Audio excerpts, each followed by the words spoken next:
بسم اللہ الرحمن الرحیم. السلام علیکم ورحمۃ اللہ وبرکاتہ. آسٹریلیا سے امریکہ تک شاید ہی کوئی ملک ہو جہاں میں نہ گیا ہوں اور تقریریں نہ کی ہوں.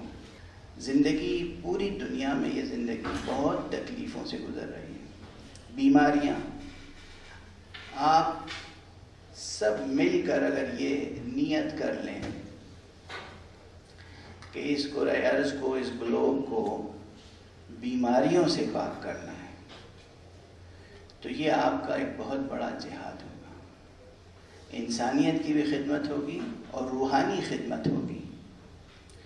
میرے سر پر ایک خاص قسم کی علامت ہے اور لوگ مجھ سے ہمیشہ یہ توقع کرتے ہیں کہ میں مذہبی گفتگو کروں گا، اسپریچولیزم کی طرف بلاؤں. اور اسی لحاظ سے ایک صاحب نے ابھی 2 روز پہلے ایک جگہ مجھ سے سوال کیا کہ ہم لوگ دن رات کام کرتے ہیں، شوہر بھی کام کرتا ہے، بیوی بھی کام کرتی ہے، تو ہم لوگ اپنی اسپریچولیٹی کو ڈیولپ کرنے کے لیے کیا کریں؟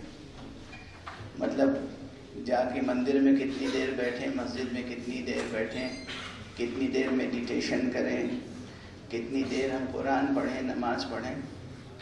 تو میں نے فوراً یہ عرض کیا کہ یہ جو آپ کماتے ہیں دن بھر، کمانے میں جو وقت لگتا ہے یہ روحانی عمل ہے، یہ خود ایک اسپریچول ایکٹیویٹی ہے.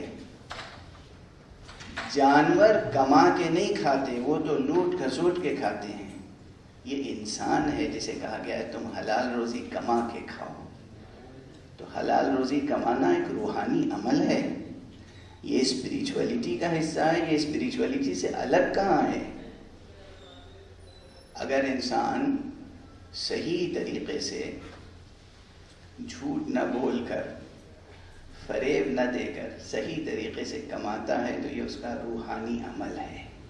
کوئی اہمیت نہیں ہے، یا پوجا کی کوئی اہمیت نہیں ہے، دعا یا نیائش کی کوئی اہمیت نہیں ہے، لیکن سچ بول کر، محنت سے کما کر، دھوکہ نہ دے کر، دھوکہ نہ کھا کر، دوسرے کو فریب نہ دے کر، خود فریب نہ کھا کر حلال لقمہ کمانا سب سے بڑی عبادت ہے. اور ایک حلال لقمہ انسان کو کتنی زیادہ اسپریچولیٹی دیتا ہے. دیکھیے کبھی کبھی